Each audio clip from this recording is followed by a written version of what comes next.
qui est le plus important quand on veut se faire accompagner sur un projet, déjà, c'est définir ses propres besoins et puis trouver une personne qui va écouter ses besoins et savoir être réactif et qui va avoir une expérience ailleurs sur la méthodologie. Il faut chercher quelqu'un qui a une méthode qui va nous aider à penser. En fait, nous, on va apporter le contenu, elle nous apporte le contenant. Ce que je trouve bien dans leur manière de faire, c'est qu'ils arrivent avec des propositions d'outils, en disant, ben voilà, vous me demandez ça, moi, il y a tel outil qui existe, et en fait, on va l'adapter ensemble.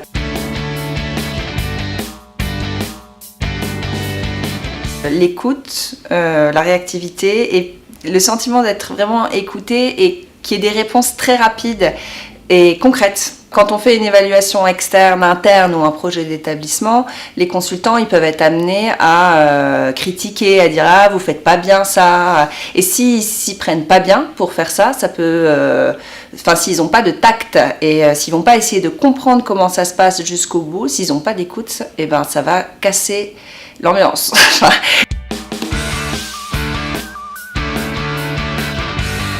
Sur le plan de la connaissance du secteur, ils ont fait des évaluations et des accompagnements de projets dans beaucoup de secteurs différents, avec une bonne culture du secteur, de son organisation, de ses enjeux actuels. On sent qu'il y a vraiment un goût pour le médico-social, l'accompagnement de qualité des personnes qui sont dans les EHPAD, dans les CESAD, dans tout le secteur médico-social. Je sais que je peux compter sur eux. La preuve en est, c'est que ça va être la 3e fois que je travaille avec eux, et même dès la 3e fois, il y a eu la même réactivité, il y a eu le même engouement, la même empathie, la même volonté de bien fonctionner, avec une connaissance en plus de mon établissement qui fait que ça facilite les choses.